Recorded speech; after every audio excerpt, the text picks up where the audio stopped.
Lalu kita ada beberapa cultural values atau beberapa prinsip-prinsip yang kita cari dari talent yang masuk ke Gojek. Satu sih tentunya data driven. Kita nyari orang-orang yang nyaman dengan menggunakan data. Kita nyari orang-orang yang bisa berargumentasi dengan baik berdasarkan data, yang mengerti cara uh, um, apa ya, yang mengerti gimana merubah data jadi insight juga penting. Bukan cuma kayak menjabarkan banyak angka-angka terus bikin grafik-grafik, tapi bisa merubah data yang ada menjadi insight dan rekomendasi yang tepat. So that's what it means to be data driven, dan itu yang kita cari pertama. Kedua, kita nyari orang yang bisa berpikir secara ambisius. Jadi nggak yang bisa melihat kondisi sekarang itu seperti ini, tapi bisa membayangkan dan punya visi ke depannya di mana yang ada sekarang itu bisa jadi jauh lebih baik. Dan punya kepercayaan diri bahwa mereka bisa melakukan itu. Meskipun kadang-kadang seringkali mereka nggak ada pengalaman untuk melakukan itu.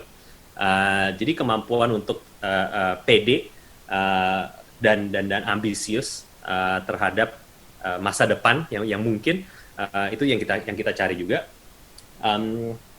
Terus yang ketiga yang kita cari adalah, ya kita ada beberapa sih, cuma mungkin bisa dibilang ini termasuk yang paling penting. Terus kita juga cari orang-orang yang ambisinya itu bukan hanya tentang diri mereka sendiri. Jadi kita nyari orang-orang yang value-nya itu kita sebut it's not about you.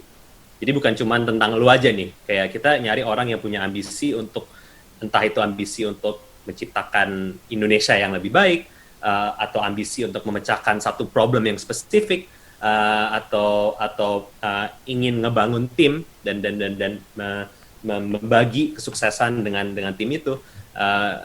Pokoknya kita cari orang yang nggak individualistis lah, orang-orang yang ingin menyelesaikan masalah, dan bukan cuma ngejar apa yang terbaik buat dirinya sendiri.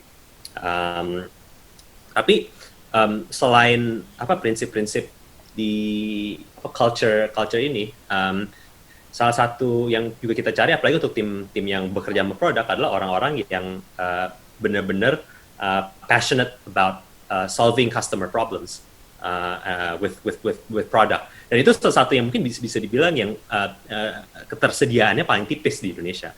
Karena kan di Indonesia itu sejarah perusahaan-perusahaan seperti kita, perusahaan-perusahaan teknologi yang berbasis produk ini, itu nggak banyak. Kita bisa dibilang salah satu yang pertama.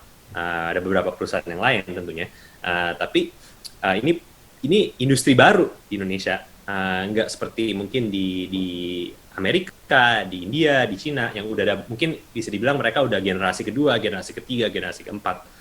Di Indonesia ini generasi pertama. Jadi kesulitan mencari talent itu benar-benar luar biasa sih. Dan kita harus berusaha memadukan talent dari luar negeri dan juga ngebangun talent dari dalam negeri.